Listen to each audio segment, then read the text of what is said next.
Good evening, everyone.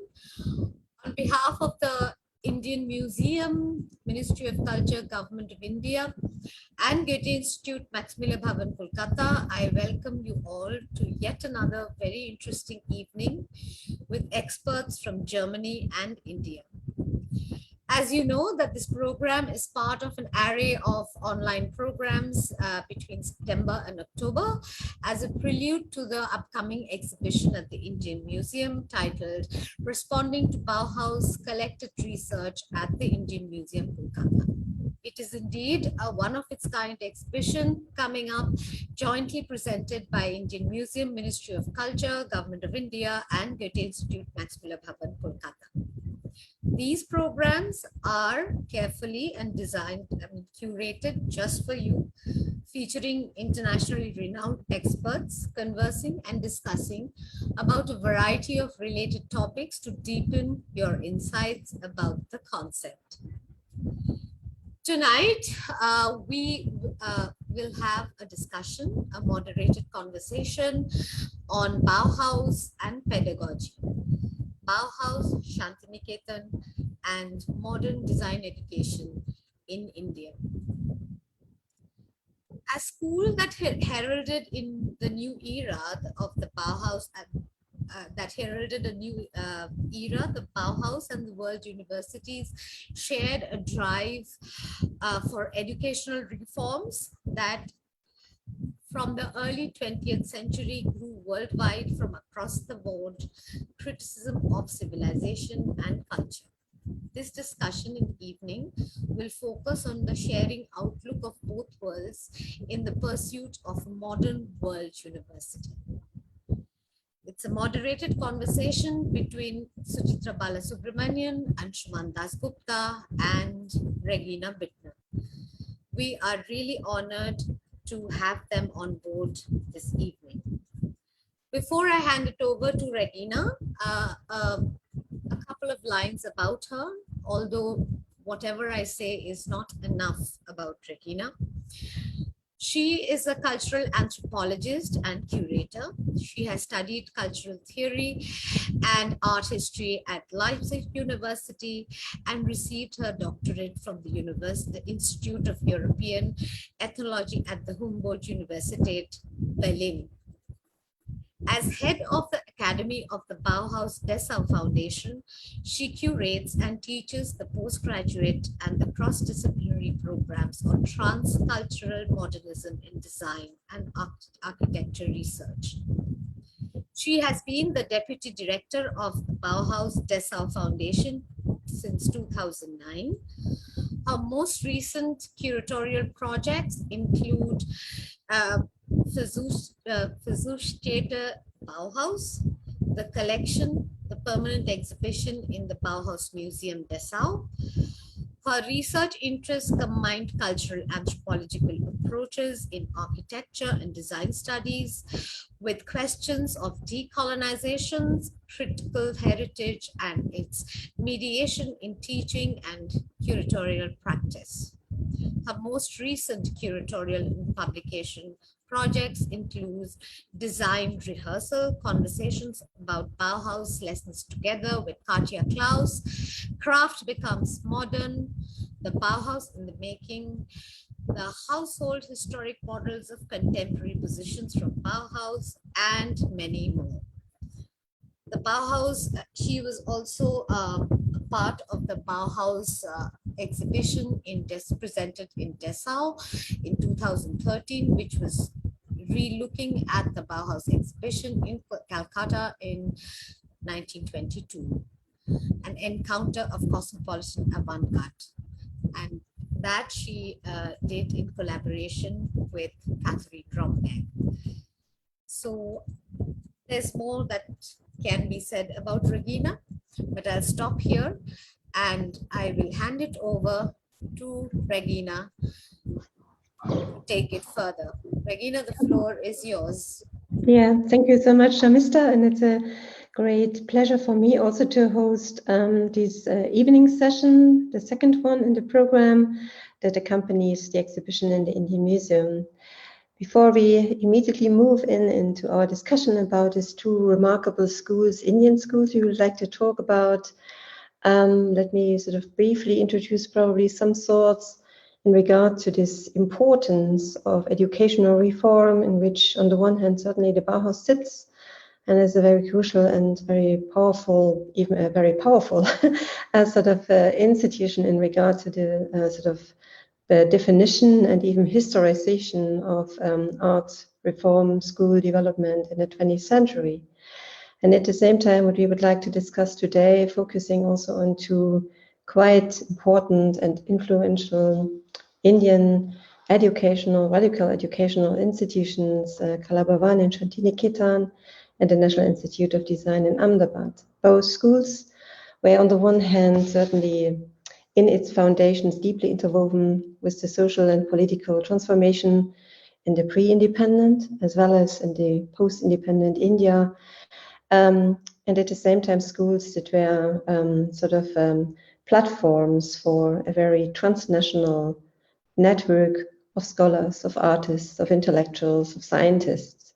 And within this network and within these platform functions, certainly also Bauhaus and its echoes, its ideas, and its publications plays a major role.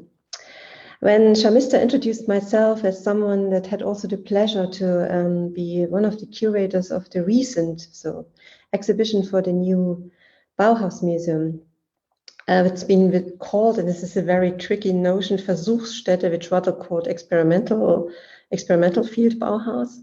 We, from its very beginning, when we started to think about how do we present our collection, we from the very beginning thought we should have to focus on these educational ideas and the learning and living community of the Bauhaus, because that's, at least in our perspective, seems something that is still very topical, it is very contemporary. And I think why we came up with this decision to say we would like really to introduce the learning and living community, a school in its process. So not so very much talking about the objects that are already known almost everywhere. So these are design products and the results of the school, but rather than introducing to our audience this process of trial and error, of experimenting and failing, of struggling for solutions and also for finding alternative paths for thinking as a rather multiple, multi-voice, multi-vocal institution with various different personalities, with different ideas, and certainly as an institution that was extremely platformed and networked with various different institutions across the globe. So when I'm putting a bit of emphasis on this aspect, that it's seemingly something that even for our contemporary concerns is still something interesting, then even for this today's evening discussion, the focus and the perspective towards these educational models is even more interesting by looking into the two schools we would like to discuss today.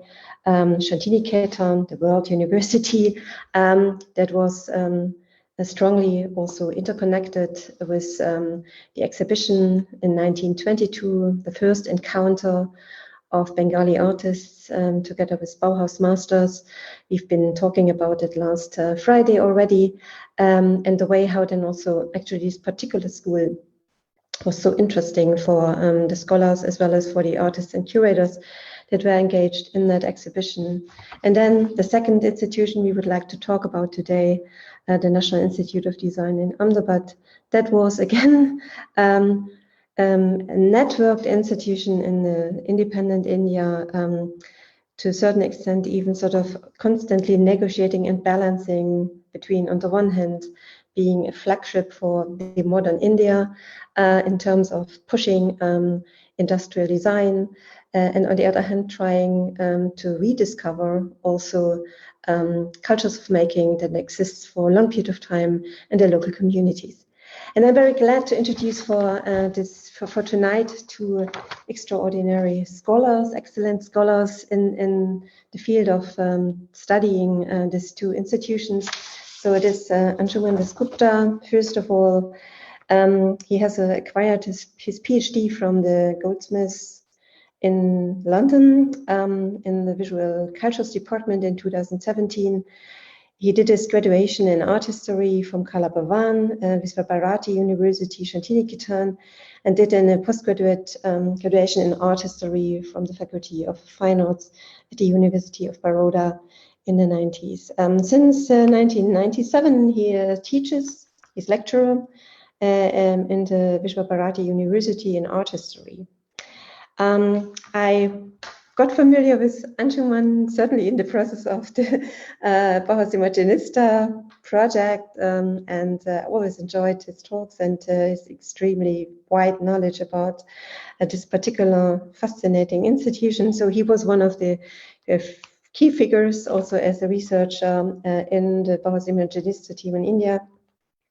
As a writer, so he did a couple of other exhibitions. For example, one of the important shows on Ramkinka Bach centenary exhibition that was sort of organized in Santiniketan, and then also he did an exhibition on Indian sculpture on the Santa family.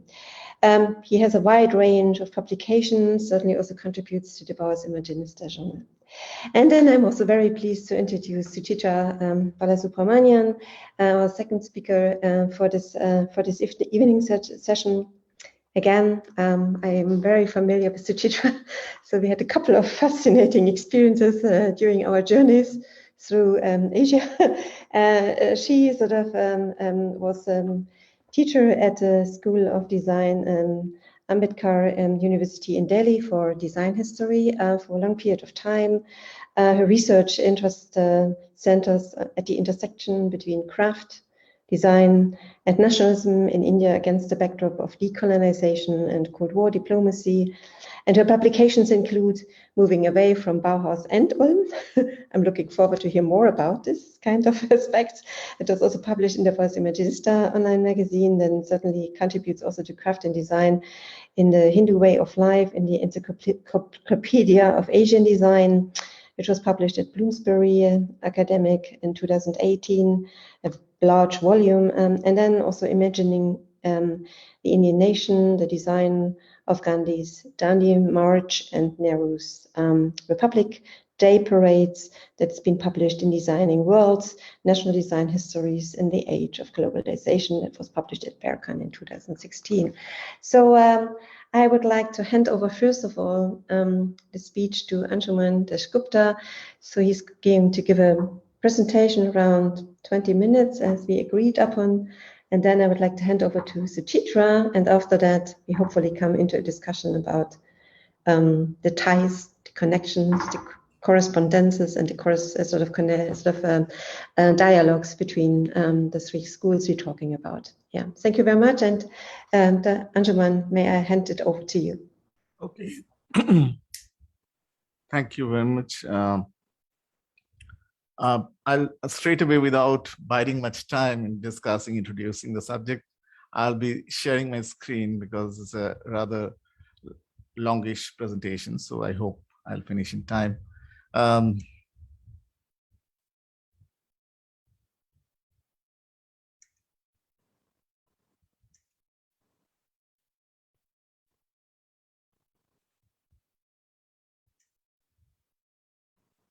Yeah, I hope it's visible. Not yet, Anshuman.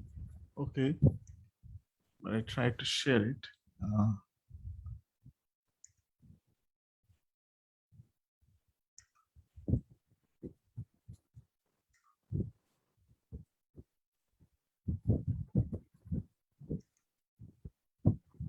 Is it visible now?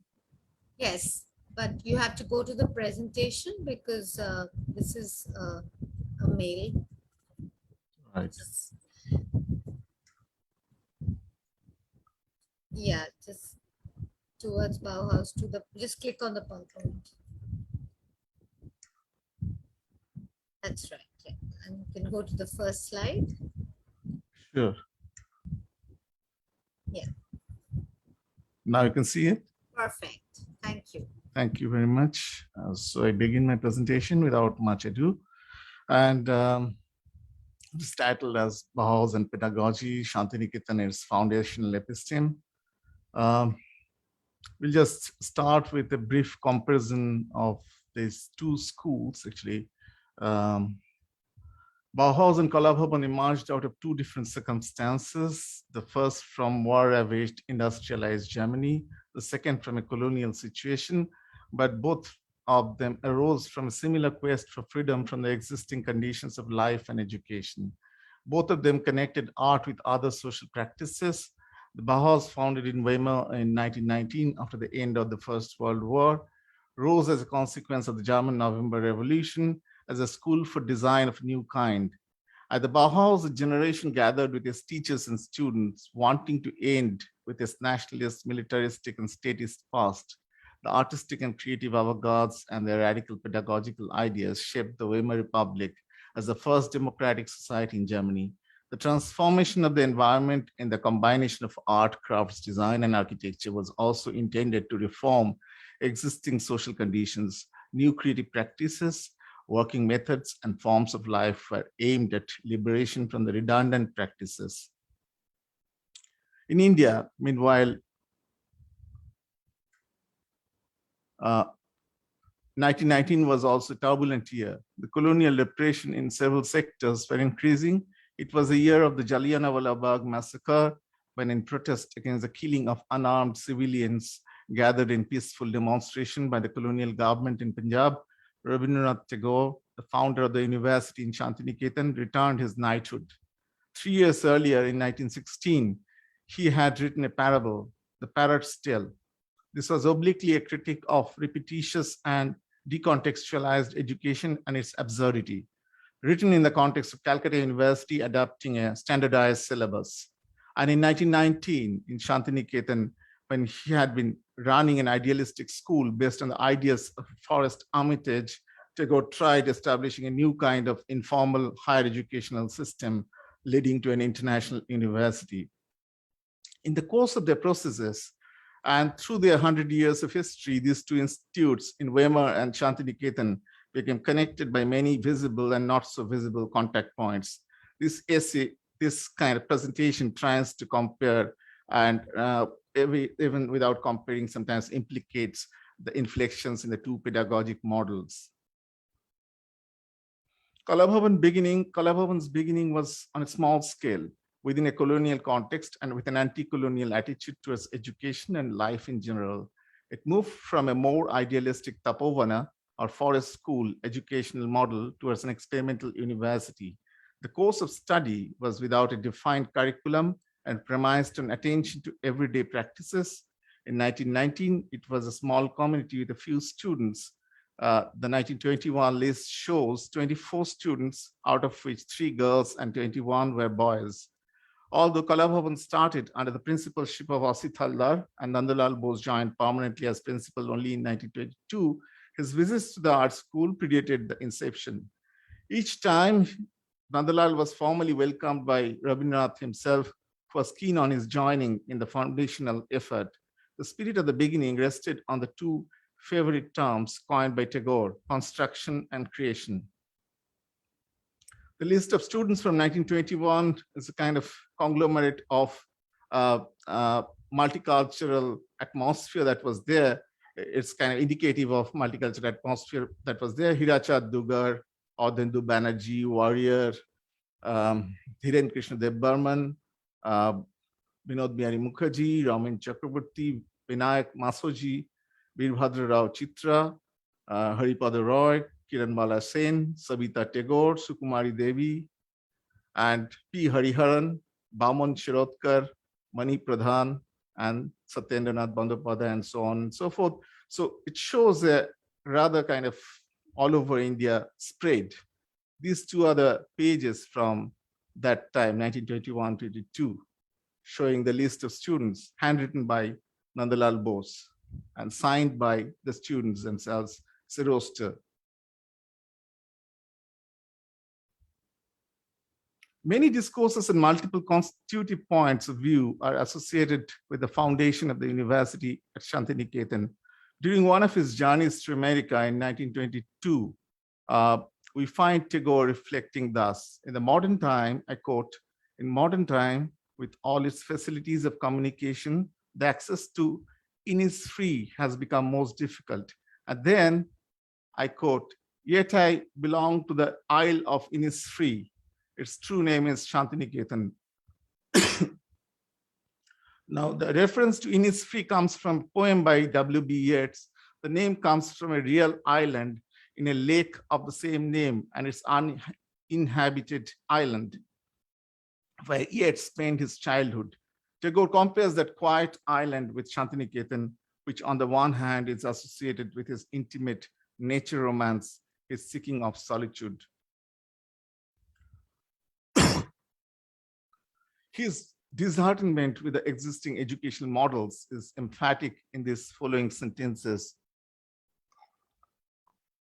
as was in his Parrot's Tale.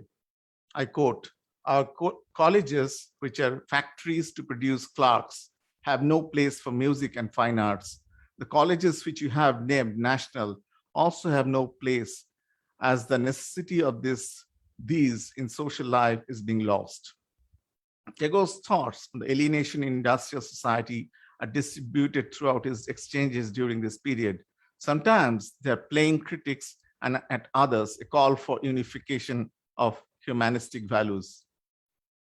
While reviewing creative unity, his book of essays, published in 1922, Times Literary Supplement remarked on Tagore's Vishwabharati University in Santiniketan. I quote, what he says in depreciation in the type of education established by the British in India is probably only too true. Those who introduced them never turned their thoughts to the first principles and asked precisely what education is intended to accomplish. It's published in Modern Review. Rabindranath Das raised this fundamental question, and the ideal of an university which he sketches really brings thought and imagination to bear upon the problem. His university is not to confine itself to intellectual culture, but, I quote, cooperate with the villages around it, cultivating, breed cattle, spin clothes, press oil from oil seeds. That it kept the provision of openness and non-deterrence to all the caste, creed, sex, race, or class was quite modern for the circumstance. Now, these ideas needed translations. Santiniketan, the legacy of a poet's school, was conceived as an art conglomerate. Studio practice was emphasized, as was extramural practices. The concern for degrees or diplomas was not there. The 1919 prospectus mentions, number one, Vishwabharati is for higher education. Number two, the system of examination will have no place whatsoever in Vishwabharati, nor is there any conferring of degrees. Number three, students will be encouraged to follow a definite course of study, but there will be no compulsion to adapt it tightly. This new experiment in pedagogy by the artist teachers of Santiniketan involved an understanding of cultural specificity and hybridity, as well as an adoption of selective disjuncture from the continuities with tradition in their methods of teaching and their art practices. Now, we'll negotiate them through a few stoppage points, which will implicate both Bauhaus and later developments in India. First of all is community, because he thought art and culture to be sustainable, you needed a community, a sustainable community, and this community in turn sustains that art and culture. Letters from various places formed a very important role for the sustenance of this community. A letter in the wake of Karu Sangha, which is a craft guild comprising of artists willing to do craft to sustain themselves, formed in the 1930s. Here, there's a point of comparison between what was uttered in the inception of Bauhaus may be brought to mind, actually. So the appreciation by Etienne and Gropius, both of the Gothic, along with the Indian past, they appreciated because they thought it rests on the craftsmen, on the quality of the craft. These are the founders of that Karu Sangha in 30s, wherein Nandalal writes, the founder artist Nandalal Bose writes to one of his first batch of students who became the main mover of Karu Sangha, that he writes very pragmatically about the works, the commissions that he's getting for the National Congress for 400 paintings, of very precisely mentioning the price also, each 4 annas, which was kind of, a paltry sum by today's standard, but at that time it had some value. So he's communicating the pragmatic aspect of survival of the artist to the artist, and procuring or securing order and transmitting them to the artist. Here in another postcard, he's actually he's returning from the Congress exhibition, and there on the way he picked up these pots and painted them, drew them on the postcard, and sent it to one of his students, because collection was also emphasized. Collecting art and craft was also emphasized as part of the education. And in this postcards, he's reporting back on the graphic workshop, lithographic workshop in which they were participating. So he says, here a trend of working on litho persists. Bon Bihari, Sultan, Surain are working on litho. I made a drawing book on full-fledged human figures. I wish to see the modeling of the peasant you did. How big is it? Political sky is darkening, etc., etc. Dwellings. There are multiple experiments in building new types of houses from that time on. This is apart from what you see in the Tagore House complex. This is the Pata Bhavan building, where the basic secondary education is imparted. This is the first hostel, and at the inception of which a student draws it, and was published in the Vishwabharati News. It's the new Kala Bhavan hostel, it's called. Actually, it's called Black House today. Drawn by, woodcut done by Ram Kanai Samanto, a student of the time.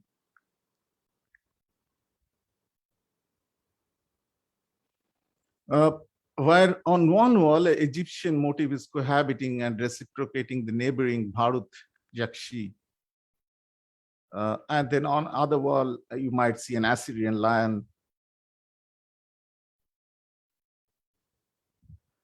Nandalal advices were wide-ranging, and here there are kind of a couple of examples of building designs that he sent to some of his students and colleagues, and also community people, the dwellers of the place called ashramics, who he sent these drawings and design solutions for their houses that they wanted to build. The left-hand side is something anthropologically interesting, because they traveled around and picked up even the examples of motifs and ritual diagrams and ritual objects used in various rituals. And this is from a Buddhist ritual from which he drew them from Darjeeling Hills and sent it to one of his students. Everyday life meant the cycle of practices and their layers. Alpanas, or decorative and ritualistic patterns, largely practiced erstwhile by women, here practiced by men as well. And students picked up those designs and changed them to suit their circumstances. Furniture to home decor to objects of daily usage connects Santiniketan and Santiniketan, which is just neighboring places, which opened in 1922, and a route to the public life through the fairs and expositions. There are many other methods adapted to disseminate the aesthetic ideas, such as public murals and sculptures and architecture, which were strewn in the campus in the 30s and 40s and were extended in the 1970s through our 21st century. You can see one of the most known examples, the Santal family, way back in 1938, by Ram Kinkar Bej, one of the best known Indian modernist sculptures,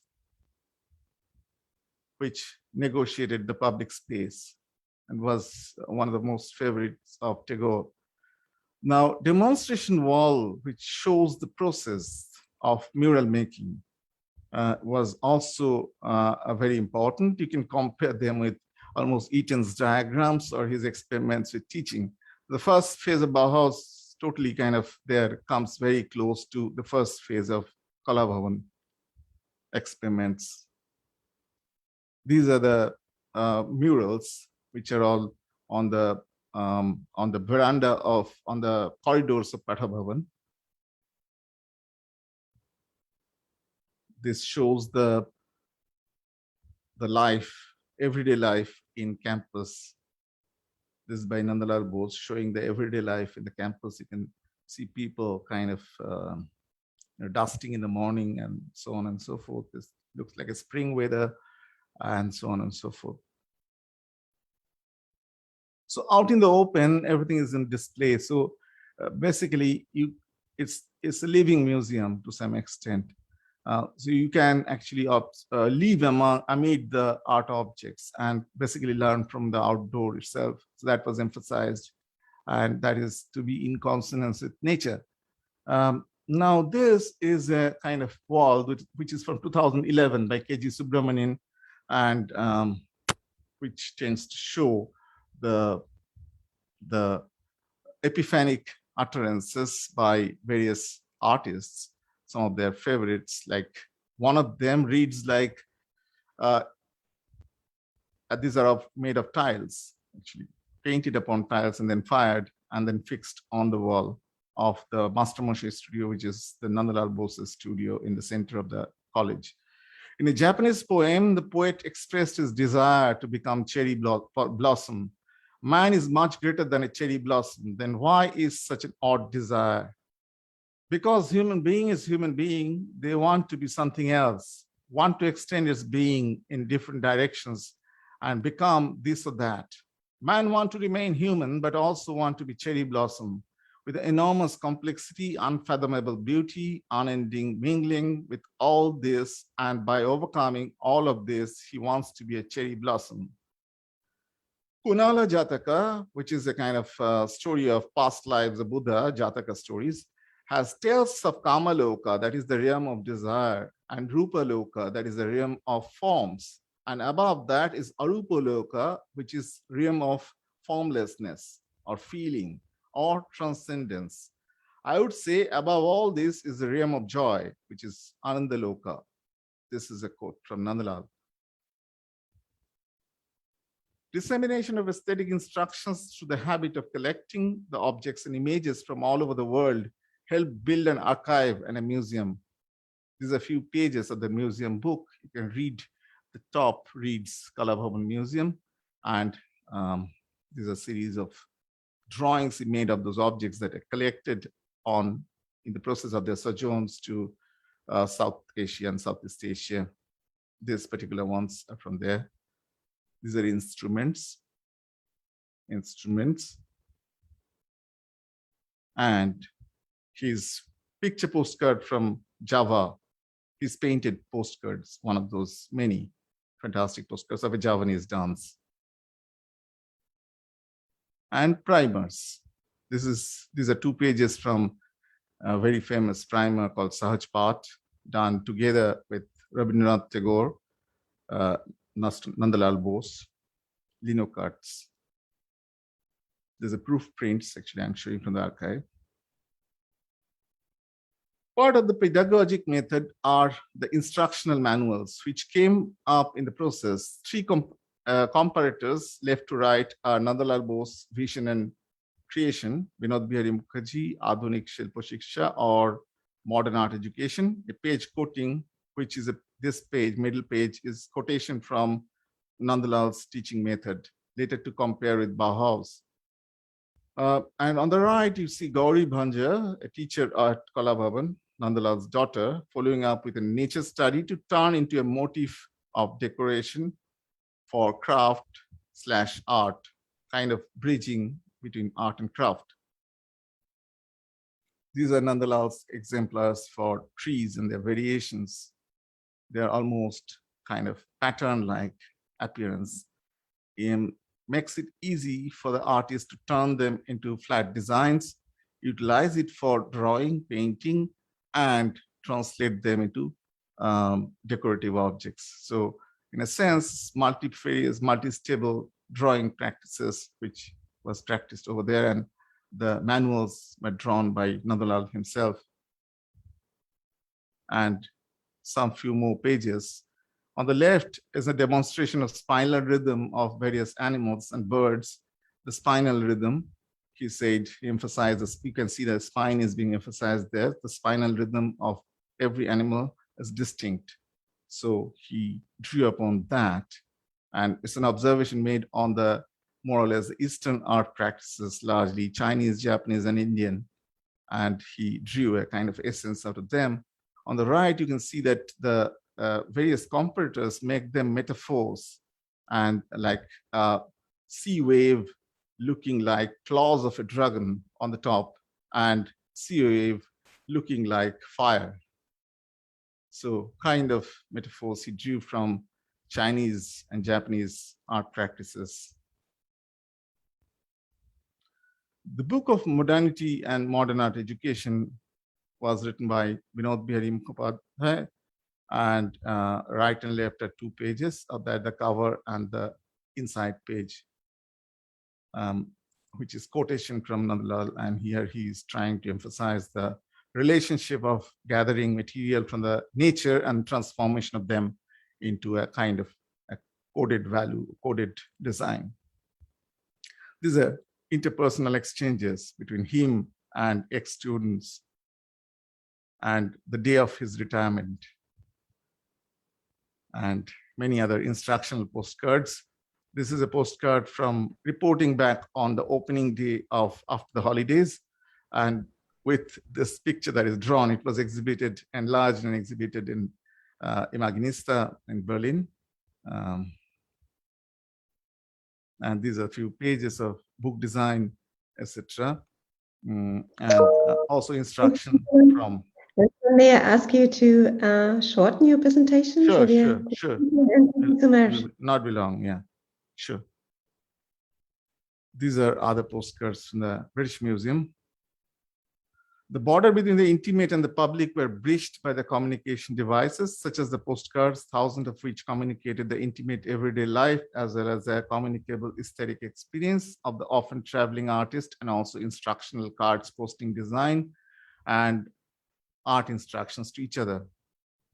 So these are kind of, reflections of how language was formed, or art was looked at as a language, how the conventional vocabularies were picked up from traditional art and transformed into a language for usage, language in use in the contemporary terms of that time, as they thought it.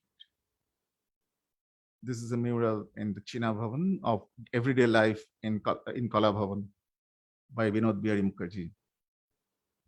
This is another mural in Hindi Bhavan of the medieval saints.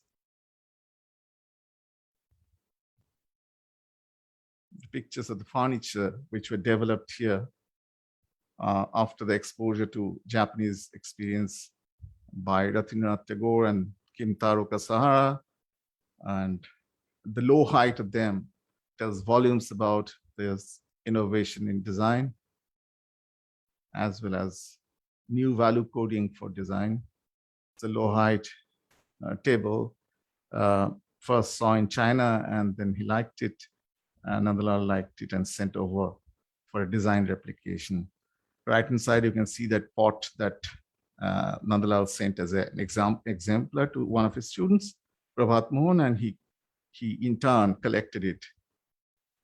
These are some of the announcements for festivities done by the master himself, and some more pun on themselves, the community. Santiniketan was an overall model-making exercise built towards an ever-changing and ever-expanding model where creation and construction of private and public energies would synthesize in a social world for a free-thinking and disseminating atmosphere. We can end with this, where Nandalal puns on one of his dear colleagues, whom the ducks are nudging for food, because the kitchen is closed. Thank you very much. I'll end it here. And thank you, Regina, for Thank you so much, Anshuman, for this very comprehensive overview about the history of Santiniketan Bhavan and its really remarkable pedagogic approaches towards the reform of art education in India. And the original material you have been showing gives quite a sort of really interesting insight into the widespread dimensions and aspects the school has invented. We have certainly a couple of aspects we would like to take later on together to talk together also with Suchitra Balasubrahmanyan, for example, the way how you described the constant engagement with the campus and its transformation as a crucial element within the formation of this new community, or actually this learning from local traditions and being very sensitive towards actually this local knowledge of making and crafting. So I think we find a lot of parallels, hopefully also when we talk together then about the National Institute of Design. And I would like to give the floor now to Suchitra Balasubrahmanyan. And I'm very pleased that you also agreed to contribute to this panel. And again, thank you very much, Anshuman. Thank you. Thank you, Regina. Thanks. Thanks, Regina. I'll get started straight away. You'll just help me to see if my screen is shared. Yeah, there. Yes, it's shared. You can go for it. That's right. Perfect. Just 1 second. Wanted my script ready.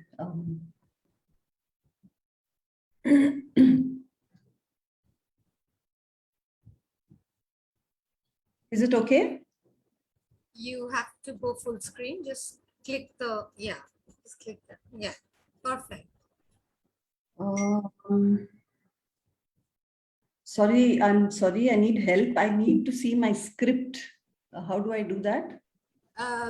Okay, just open your script. Yeah. And keep it aside. And when you screen share, you have to just select this particular window so that we can see the screen share and you can Yes, also I'll stop and do it again. I'll sure, stop. you can do that. Yeah, so I'm very sorry about this. Just that's fine.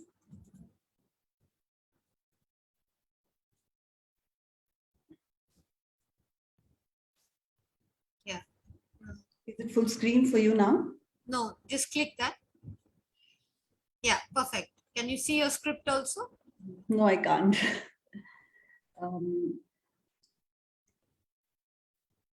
Sorry, just give me a minute. Sure.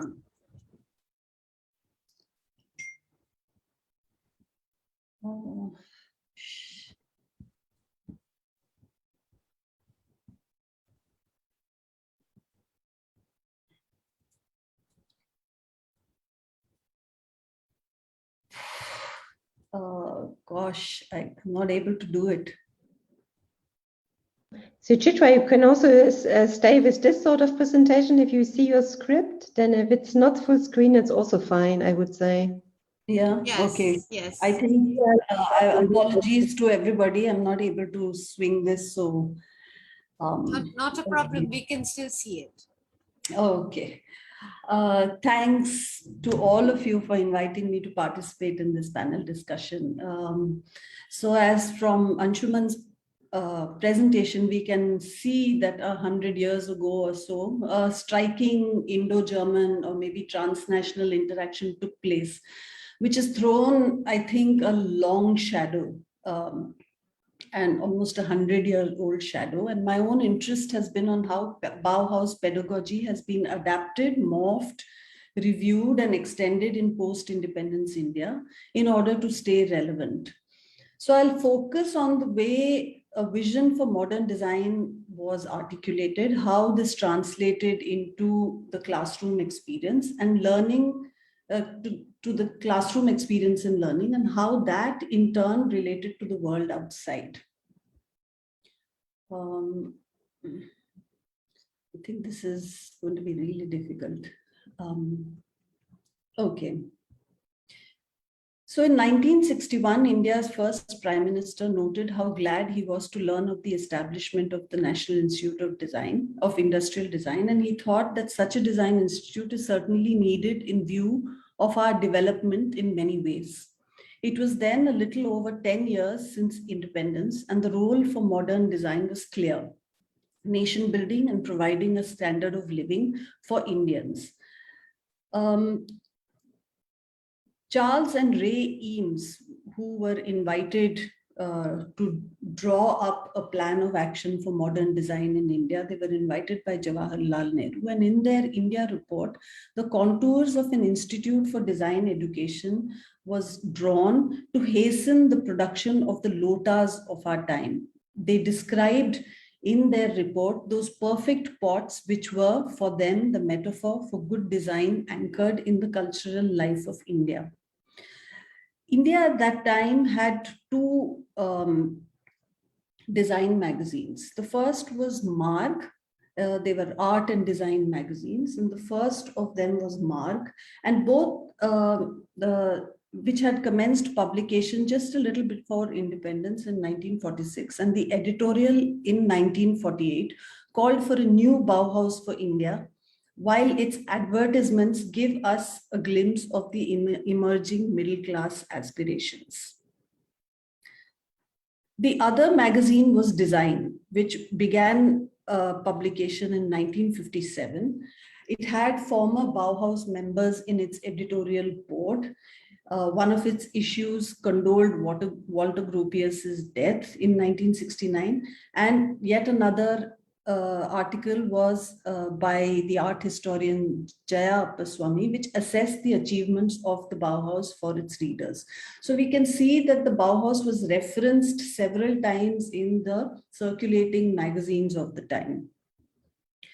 So the National Institute of Design, as it was finally named, was established in 1961, and it came into existence at the intersection of post-colonial aspirations to design a new nation and a new citizen. It was located in Ahmedabad, a medieval Western Indian city on the banks of the river Sabarmati, and discussions began on the appropriate educational philosophy and pedagogy. So the question was, who would produce new lotas for the new nation? Who would teach them, and how? A key figure in the discussions on a new educational philosophy at the NID was the founding chairman of NID, Gautam Sarabhai, who outlined an educational philosophy with supporting organizational structure and culture that would guide individuals and groups towards cooperative and purposeful action, as he termed it. The NID was to provide professional education. The defining characteristic of a profession is that, quote, its practice is required by its society, involving not only teaching theory, but practice under supervision, that is, to learn to know and to learn to do. Such learning would take place through apprenticeship, where teachers would be able to retain the respect of students only if they themselves practiced. Practice would also provide opportunities for the application of intellectual rigor and ingenuity to the, quote, messy, complex, multiple variables of community life.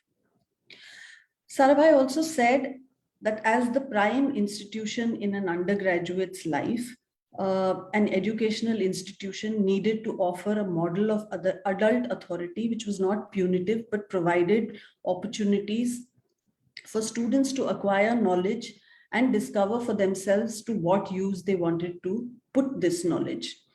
The educational philosophy also proposed building trust between teachers and students and tried to pursue an ideal balance between authority and responsibility. It's important to state here that these ideas were drawn from Sarabhai's interest in psychoanalysis. He was interested in the ideas of Erikson and the development of the stages of development of life in an individual's lifespan. He was influenced by the ideas of Freud and Alan Rowland.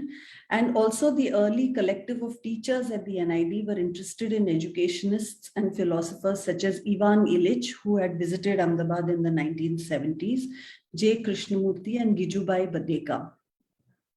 The question is, how did these ideals translate into a program, courses, curricula, and pedagogies? Other design schools also were involved in the creation of the curriculum, notably the Royal College of Art in Britain, as well as the Swiss School of Graphic Design. But it was at this point that NID's connection with HFG Ulm, the successor school, so to speak, of the Bauhaus, began with the visit of Hans Gugelow to NID in 1965. So here is a visual of Gugelow with teachers at the NID, the first batch of teacher trainees. And Gugelow observed a society. He came to Ahmedabad and he observed a society where, as he said, the influences of the technologically oriented West were colliding with the society which was in the process of creating a secular state based on socialism and economic planning.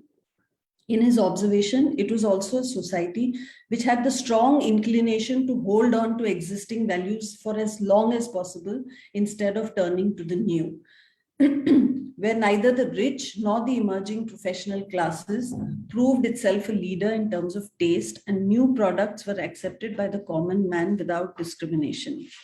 So he saw NID as a central place which would be in a position to make everyone conscious towards desire for quality. And since the profession of the form designer was still completely unknown, the institute could play a pioneering role in this regard. And most importantly for our discussion, he observed that Indian universities attached great importance on passing exams and getting good grades. And herein lies the task of the Design Institute, he felt, to point completely in a new direction and to propagate a new attitude towards training. Gugelow's report ended with details on the development of a basic course for industrial designers developed in Ahmedabad in collaboration with the teachers at NID. At first glance, it seems like there are close overlaps with the basic program at HFG Ulm, as well as kind of echoes of the Bauhaus programs. There were elements of design, there was science and technology and seminars on history. And in the second and third years, he recommended that courses should present a natural progression into form studies and other aspects of industrial design, which the students would take on as they advanced into their studies through the years. Most of the elements of this foundation course was developed mainly for the training of potential family members, faculty members, but it found its way into the basic course for the students also. So here we can see a glimpse of the Ulm-inspired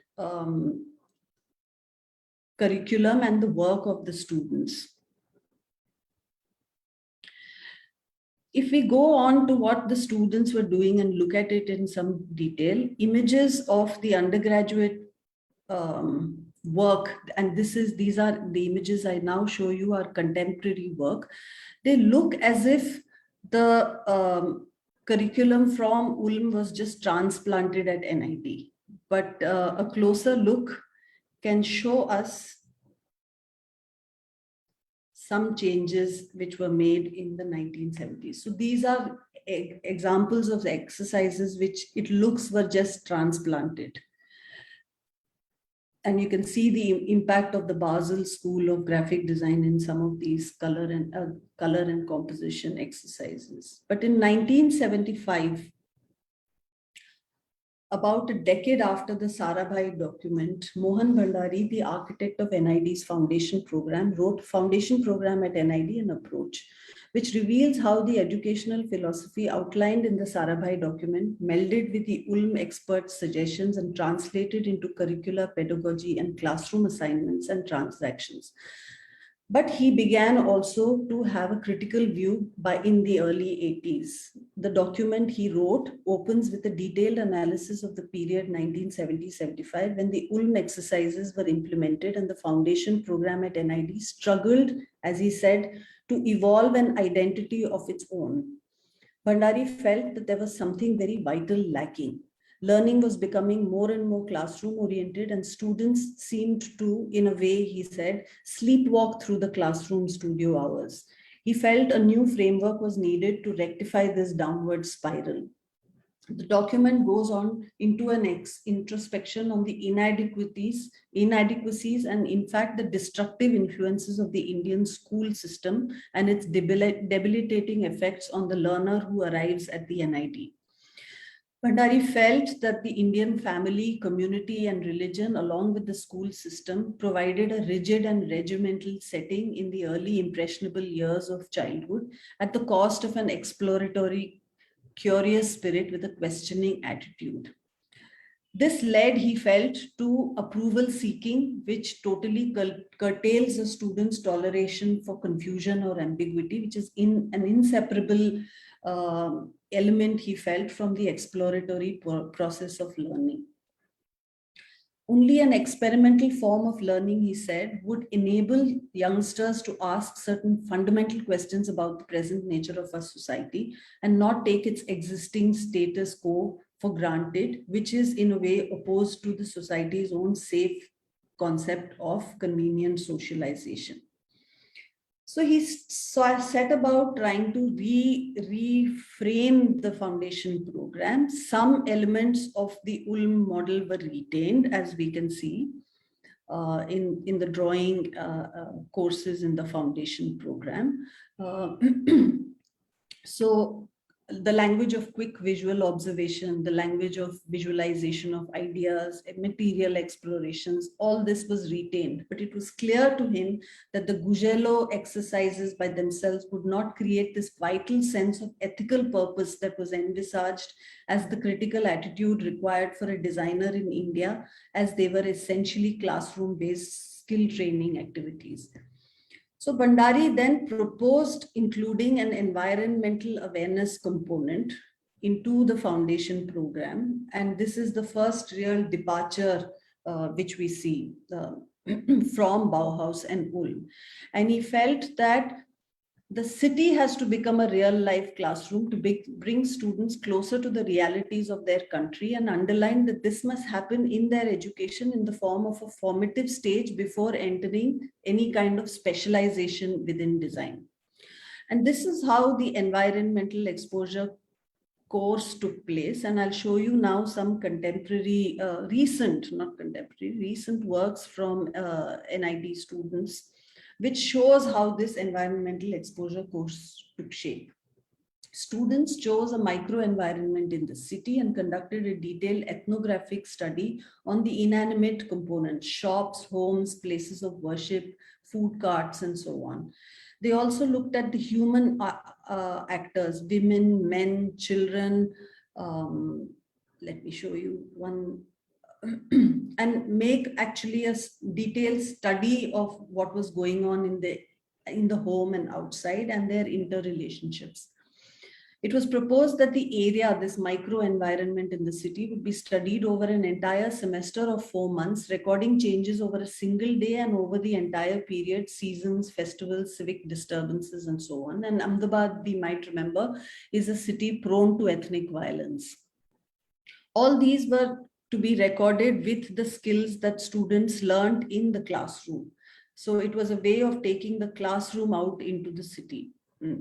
Equally, understanding the histories of the people and place was encouraged to contextualize the present form which was experienced by the student. This stage was to be followed by a second one where students would identify the problems in the environment that related to different patterns of behavior and attitude. This course provided students with a deep first-hand insight into real-life situations with a cumulative result in terms of understanding the city as a whole in many parts. The city-based environmental exposure course had a second component where students went into rural areas and studied in a similar way in detail life in rural Gujarat, which was nearby, but they could compare the urban and the rural, the city and the village, the lifestyles which changed, as well as the aspirations of the people. So this will give you some idea of the kind of work that came out of this revisualization of the basic program, the foundation program. The second major departure from Bauhaus and Ulm was to introduce a course which looked at problem solving, the problem solving process within design. And Bhandari felt that the design methodology or problem solving process, which was imported into the design curriculum from Europe and America, basically framed the context of a designer and a client relationship. And this is what he wanted to dismantle. And the question he asked was, how then could one introduce students to the idea of design as a tool of development at the grassroots? This was his question. And so he proposed ending the foundation program with a course wherein students were introduced to a methodology which incorporates an individual designer's questioning attitude, his sense of social commitment, and his value system in general, hopefully honed by the exposure to the city and the village. The course envisaged a broad-based analysis stage in which each aspect of the problem is studied at varying scales with solutions at each scale. In short, a designer should be trying to deal with the total problem at environmental scale and not with its parts only, not only focusing on artifacts, but in the human environment in which the artifacts are embedded. So grappling with the complexity as well as the ambiguity and uncertainty that this might entail was also introduced to the students. Bhandari hoped that the spirit of attitude building and sensitization would continue when the student moved into their specializations. He advocated periodic reviews and critical reappraisals. In fact, the NID is now poised to relook at its foundation program once again. But though it has undergone several revisions in the past 15 or 17 years, it still maintains to this day the basic framework and logic that Bhandari proposed.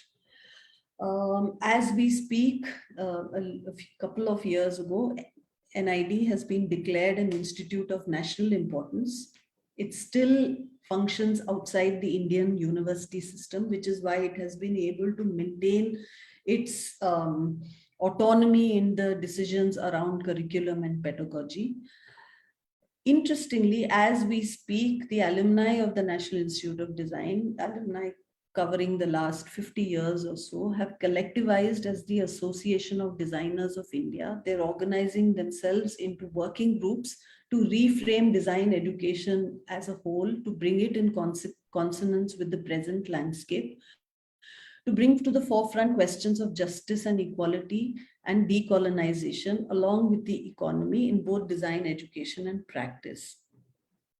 Thus, the question of relevance and purpose is a recurring one, and one that will claim the attention of each generation of designers. So that is a short sort of summing up of the ways in which the curriculum at the NID was evolved and how it had its roots in the Bauhaus and the Ulm schools from Germany. But in response to the Indian landscape, they shifted their perspective and tried to respond more fully to the present situation in India as they found it. Thanks. Thank you so much, Suchitra, for this comprehensive insight and also your attempt to draw and to develop a narrative, or sort of really based on your intensive research on the way how also the NID departs, that it's still existing, departs from its sort of references and attempts to even learn from the Bauhaus as well as from Ulm, and translates it into its very own idea of a National Institute of Design in India.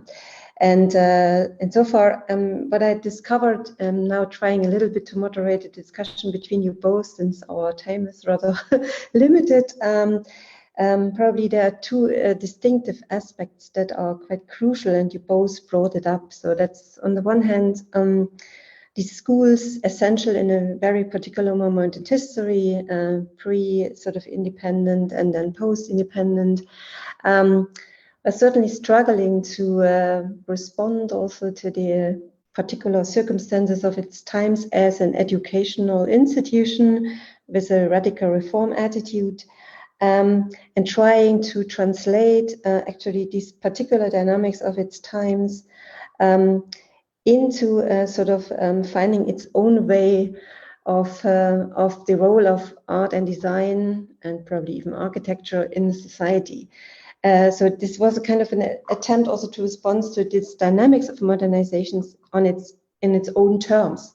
So I think the term of translation is very essential here, since it was really finding out your own terms, an own way of how to sort of could this sort of dynamics and transformational sort of moments in the particular times could be translated into sort of forms that really responds to everyday life. So the term of everyday life is a very crucial one in your both presentations, and the conceptualization of everyday life.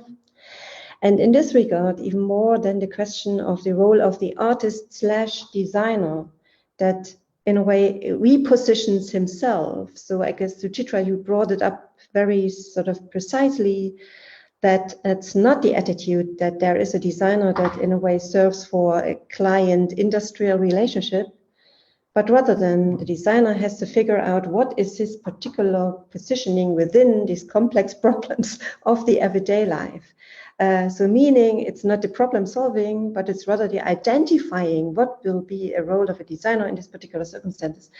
And probably one could similarly say, moving back to the beginning of the 20th century, looking into the way how these artists in Santiniketan were trying to figure out their own positioning within these complicated pre-independent conditions, searching out for alternative routes, probably in the more Asian sort of related constellations of Asia and Japan, finding new forms that were sort of in a way resonating their own ideas. So am I right in this condition? So coming back to this, the very idea of the conception of the everyday as a fundamental shift of the positions of that school, engaging with the everyday. The everyday was different in the 20s and certainly different in the 60s. Yeah. So probably, do you want to respond to that question? Should I? Yeah, Suchitra. Suchitra, you carry on. Yeah. So actually, thank you for sort of drawing the spotlight to the everyday life. That I think is a very useful way of framing the efforts of the NIP. I think I would add, along with everyday life, the classroom and the city, or the classroom as a kind of contained space, and the city that contains the classroom, you know. So perhaps taking Sarabai's interest in psychoanalysis and thinking of Winnicott, who talks about the contained kind of a container which a student needs. So there's a pedagogical kind of relationship in the development of an individual who's learning to be discriminating and make decisions, you know. So the everyday, along with the classroom as a safe space, the city as a safe space, in order to learn your relationship with the outside in which you're going to act. So you learn it in some way in the classroom, and then you go out into the classroom of the city, so to speak. So I has thought to extend the concept spatially too, but I'm sure Anshuman would have a kind of suggestion from his end. Yeah, actually, there are two different looks at it. One thing is that NID was formed when already design arguments were quite rife and I think quite matured. And I mean, in a sense that there were a lot of debates had happened already on design. and from which they could draw. And in case of Wallabag, in its early inception days, it was a kind of totally kind of blindfolded experimentation with information. Of course, I mean Tagore had a lot of information, and he was interested in psychology and child psychology and developmental psychology as well as growth psychology. So you can imagine that environment, he would emphasize on environment, and he would Nandalal would translate that into a kind of active aesthetic environment, which also includes collective public life. So it's not kind of bereft of public life. Like NID has also a lot of similarity. That at the inception, Gira Sarabhai invites all these ex-Santiniketan people on board, actually. So Riten Majumdar was on board.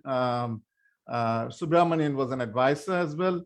So you have a lot of people who are ex-Santiniketan who had been on board and at the inception of it. So, however, the design ideas had already grown by the time NID had formed. But in case of Wallabag, it had an important component to it, which was nature, and which included human beings surrounding it. So, and its setting was also kind of a rural setting. So, in a sense, as a part of the design development was incorporated as a part of the environmental, environmentally learning and active learning process. So in a sense, I can't quote from say either Winnicott or Piaget, but won't be very definite about whether Erikson model or Winnicott model would fit in. But there was you can say a synthetic model that was being developed over there.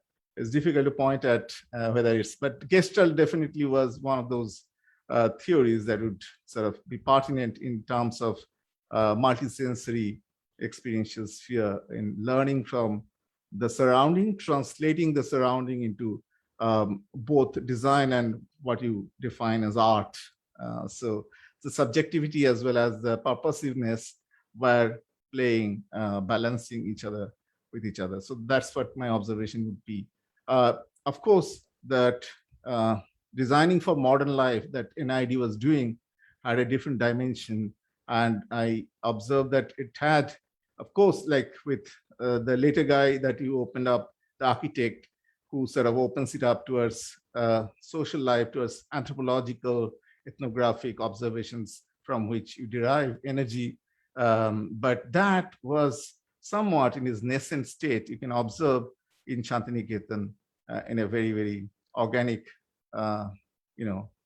way, because there was no strict curriculum, and like Eton formed a certain kind of curriculum over there, and Gropius said the center of it should be architecture. So I think Eton and Gropius were conversing quite a bit among themselves in building up, because Gropius's main interest would be architecture. So he said the center of all the design thing is architecture. That is there pronounced in the Bauhaus manifesto, and and before the first exhibition also.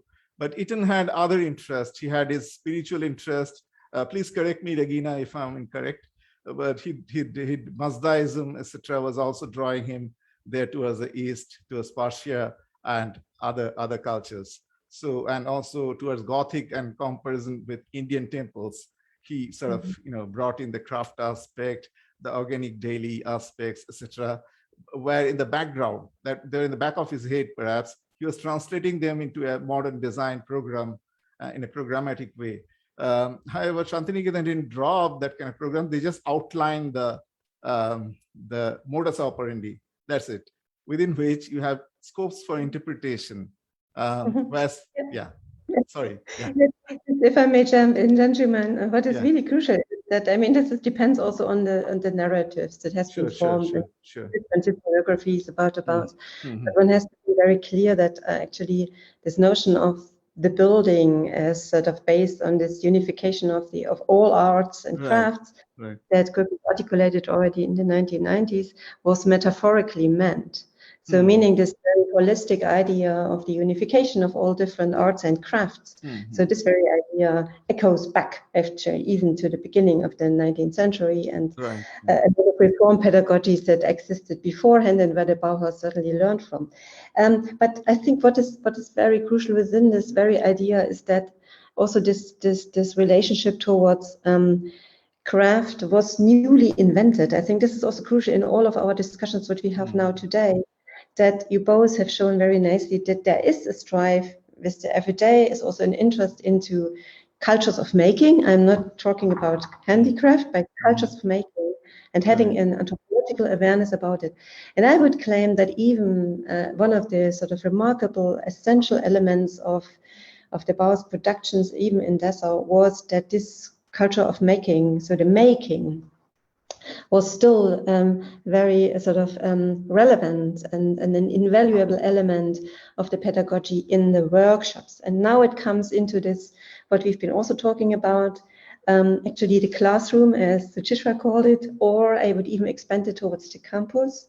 So the very sort of architecture, this kind of the campus structure, the built environment within which this education took place. And I think this is also a very essential aspect, talking about the Bauhaus building, that has been really a manifestation of the curriculum of the school in all of its different layers, how it's been erected. So the whole architecture structure follows in a way the curriculum, from the workshops to the preliminary course space to the auditorium where the sort of school gathered. And the same could, at least this very idea that actually the building itself is a third pedagogue, you know, with the open structure that, for example, Gira Sarabhai sort of designed for actually the National Institute of Amda, or even, you know, the merger between the landscape, the environment, and the campus in Santiniketan. So, you know, so meaning the campus as a learning environment. I think this is very essential, you know, also in the way how we've been talking about it. And probably before, because our time is really limited, a last question to both of you. That because also Suchitra pointed it out a lot, which is also crucial for thinking about these alternative pedagogies, tangible pedagogies, is the very notion of professional education versus actually development of creative personalities. These are two different things. Right.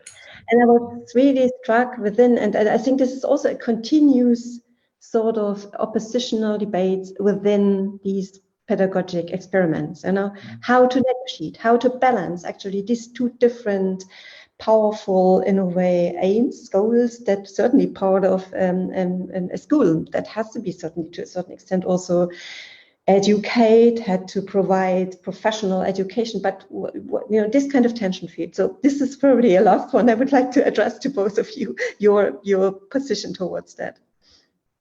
So as I see it, the aim, this is my own view, of course, many of my colleagues from the NID may not agree, that the basic agenda was to produce a new nation through design and a new citizen, you know, who would have this lifestyle and a standard of living and so on. But in the evolution of the pedagogy, we also see the attention paid to the learner, who was going to become the professional designer. Would it be a person who could go beyond the rigid education system, learn to ask questions, feel free, develop their own subject locations within the curriculum? So also a kind of tension between the nation and the individual, the citizen and the individual, you know, that tension is also played out in the curriculum. So, but Anshuman, as I cannot. I mean, like there was a kind of tension between tradition and modernity, and in so far as if you look at Santiniketan curriculum, I mean, without curriculum even, so it relied a lot on subjectivity, and it relied a lot on how you interpret cultures and how you also get going with a modern life, because life is changing outside Santiniketan. Santiniketan as a beginning model was all right, but when you actually confront the world around, then you have to choose a certain kind of career, make it career move of some kind.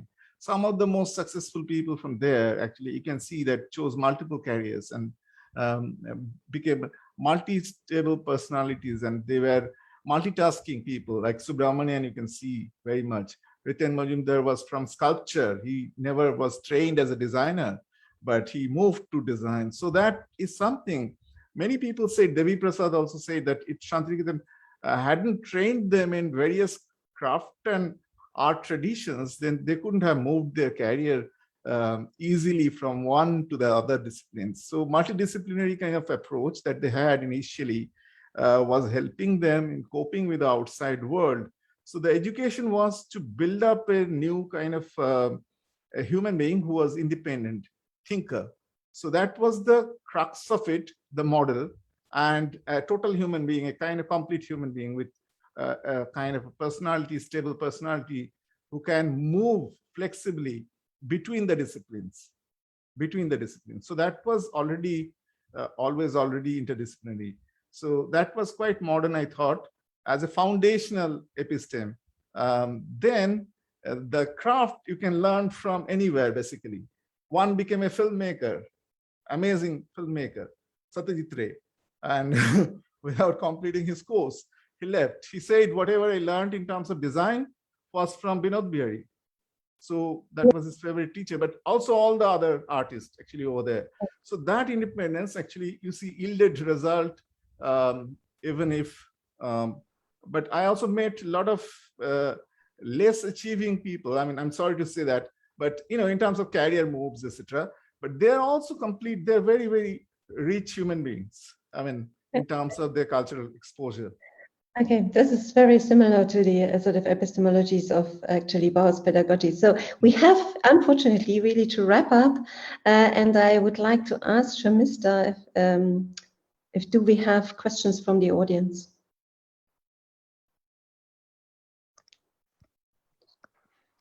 Shamista, are you with us? Hello? Yes, of course. I was just looking into all the nice comments, and I will recheck again, just refreshing it. Okay, I think we have just a few minutes left, so in order to... So this is, a lot of people are watching this, and thank you for that. But if you do have questions, this is possibly the last chance to ask. No? Okay. Regina, unfortunately, we don't have questions, but Dipankar Gangopadhyay has really given all of you a very big compliment, thanking you all. And yeah. Yeah, then so insofar I guess we all, even in this 90 minutes, had not sufficient time really to discuss in its length also this sort of contradictions, sometimes even misunderstandings between also the way how historiography has operated in describing actually also the dialogues, conversations between these three different schools, if I may say.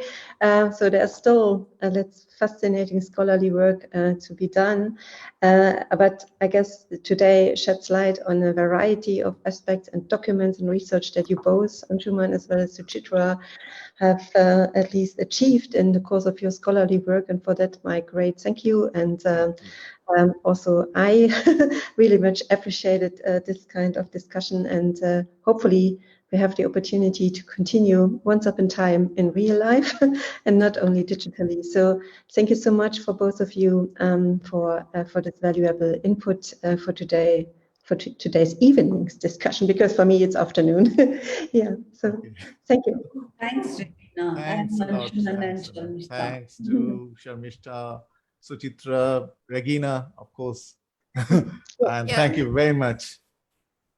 Well, there's a lot of thanking to be done, but as Regina rightly pointed out, any discussion about the connection or the disconnect with Bauhaus and what happened in India can go on forever. Actually, many, many interesting things can come up. So I hope this will give you some food for thought and generate your interest to come and visit the actual exhibition at the Indian Museum. It is truly one of its kind, and the exhibition is obviously it includes both the collective, the research exhibition of the Bauhaus Imagine Mr. and in addition, we have a response from another artist, very well-known art practitioner and also a teacher at the Kala Bhavan, Chanchan Ghosh. So we invite you all to come, and thank you very, very much, Anshuman and Suchitra, for coming in. And Regina, we cannot thank you enough. You have been an integral part of the whole process. It is sad that we can't have you all together at the exhibition physically to have more discussions and we could meet so many people, but I guess things are opening up and one day we will all meet, and that too soon. Thank you, viewers, for your time, and we invite you all to the next session in October, which is on the relevance of Bauhaus today, another moderated conversation between Kaiwan Mehta. Suchitra is going to be there, and Alison Croshaw from Nottingham. So see you all. If we don't see each other or meet our viewers before the celebrations of the Durga Puja begins, we all wish you a very, very happy festive season from our side, this part of the world. Take care. Good night. Thank you. Thank you.